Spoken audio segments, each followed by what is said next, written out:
Hello and welcome to AR on AR. I'm Adam Rose and today I'm going to look at how an adventure race works.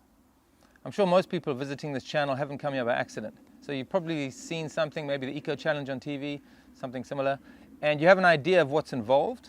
But what I'd like to cover today is the formal structure of an adventure race. And I'll compare a short race, a sprint race for example, to an expedition race.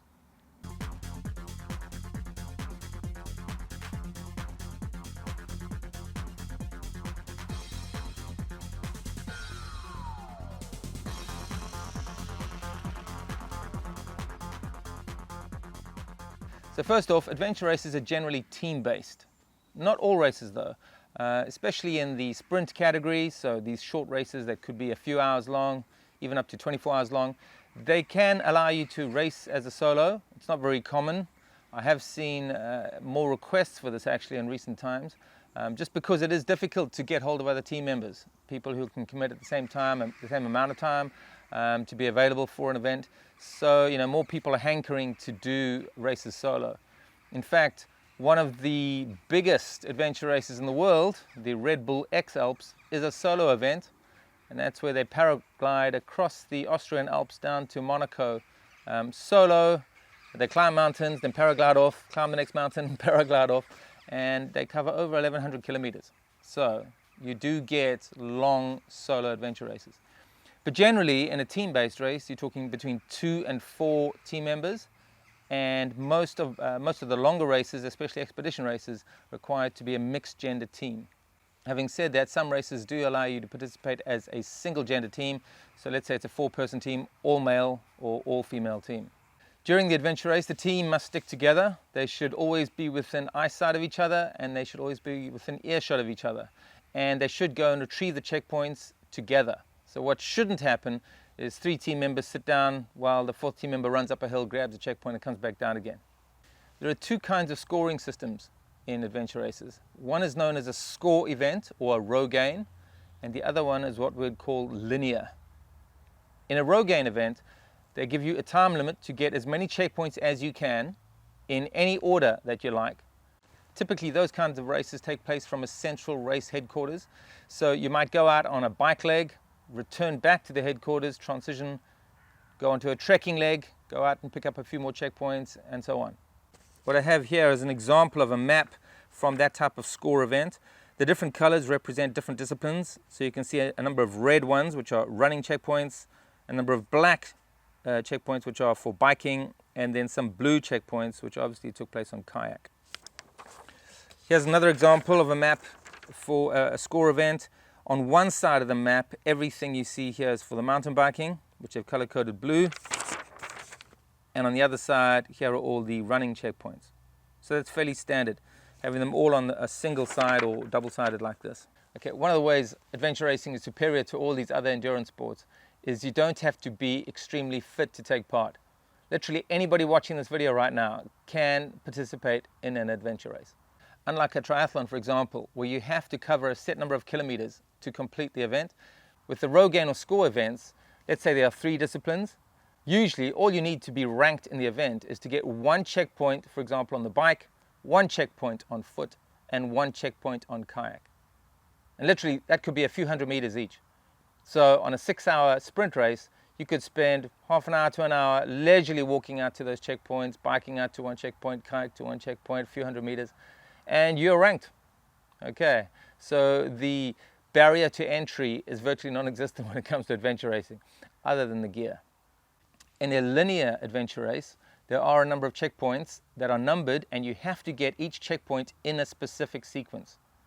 And you cannot skip any of the checkpoints. If you do, you are ranked behind any team that completes the entire course, picking up all the checkpoints.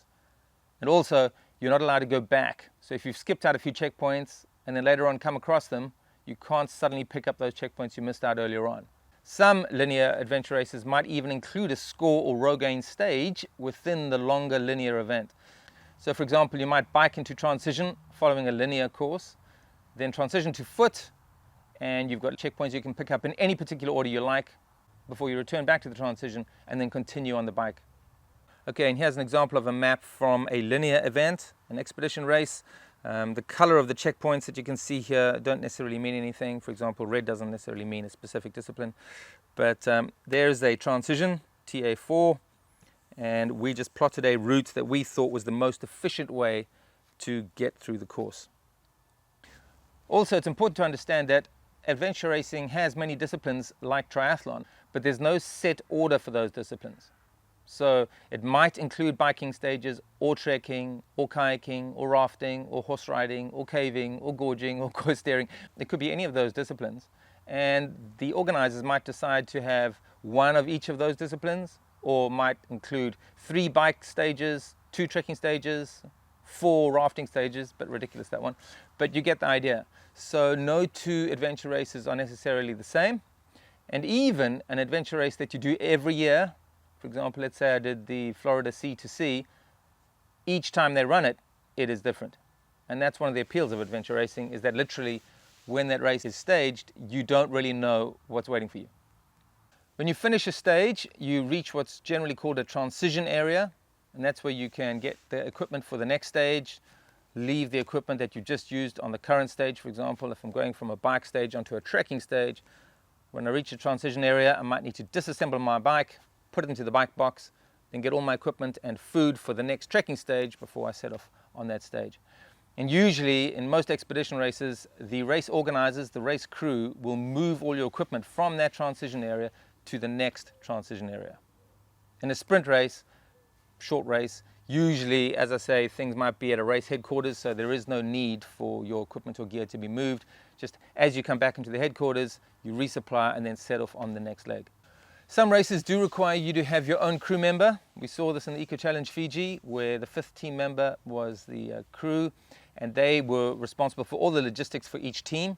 So they would look after the equipment, clean it, prepare food, have all the boxes of gear and equipment, sleeping bags and all sorts of stuff.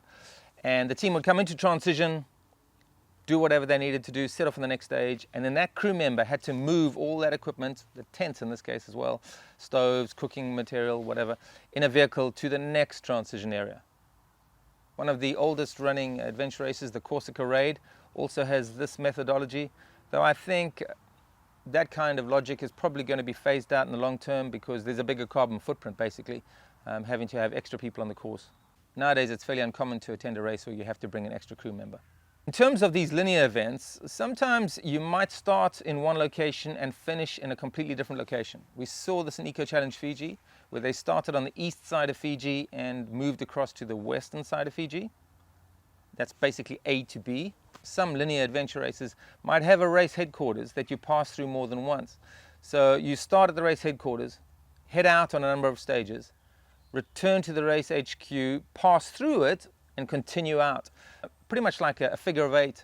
You can get the idea. The headquarters being in the middle of that figure of 8.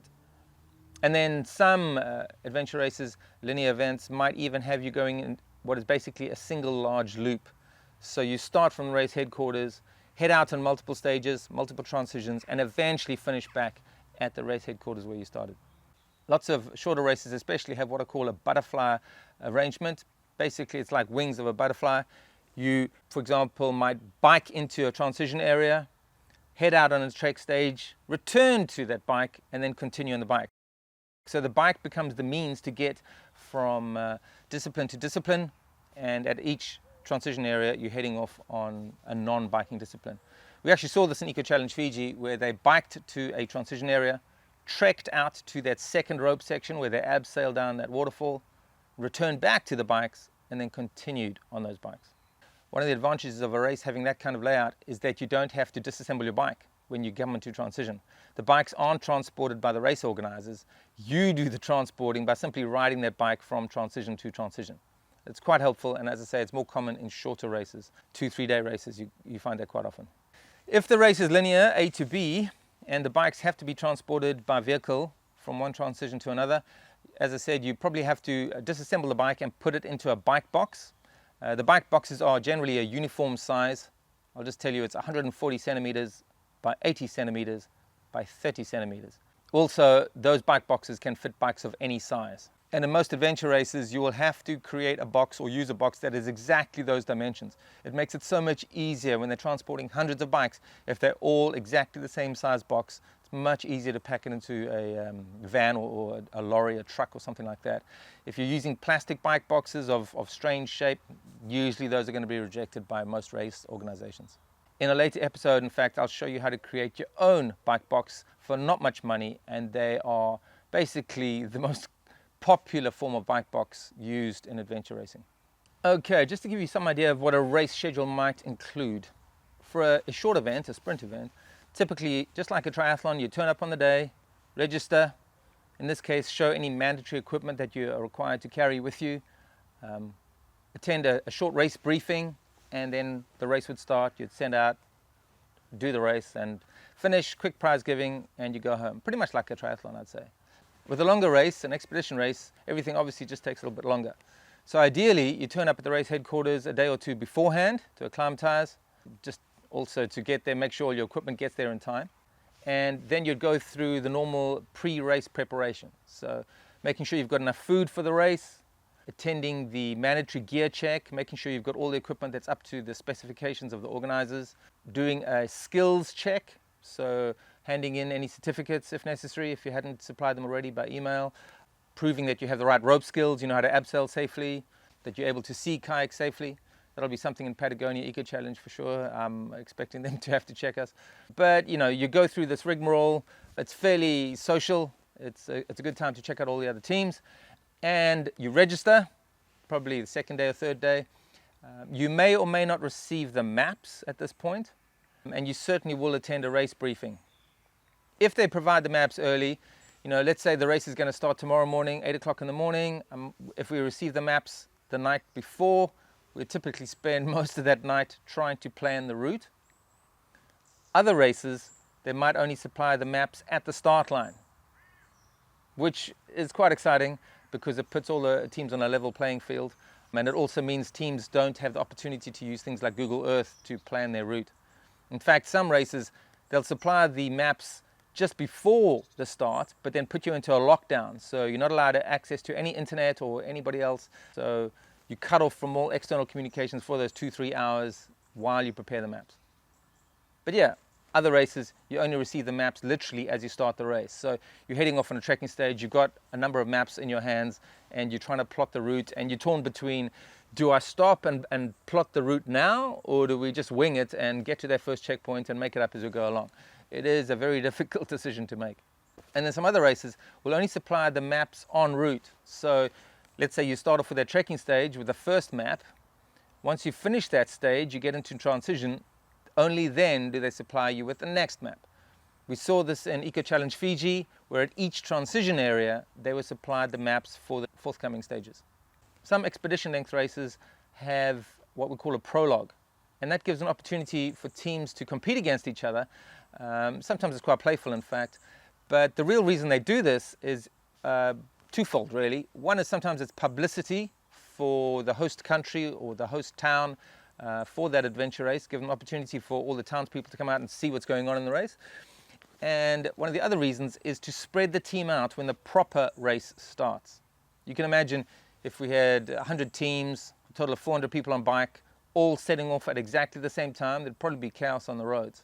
So if that race was starting with a bike leg, it'd be wise to have a prologue that would give teams a timed departure. So how well you do in the prologue will determine your start time for the main race. Or it might even just be a quick orienteering stage. I've done that quite often, where the first stage, a prologue type stage, is an orienteering section around the local town. And as soon as you get back from that first orienteering stage, only then do you set off on the proper legs of the race. It's quite a festive, exciting way to start a race, and festive especially for the people, the spectators watching the race. Okay, hopefully that's helped you understand the structure of most adventure races. And if you're about to attend your first adventure race, you'll turn up as a seasoned pro. Well, you can at least pretend you're a seasoned pro. Okay, thanks very much. See you next time.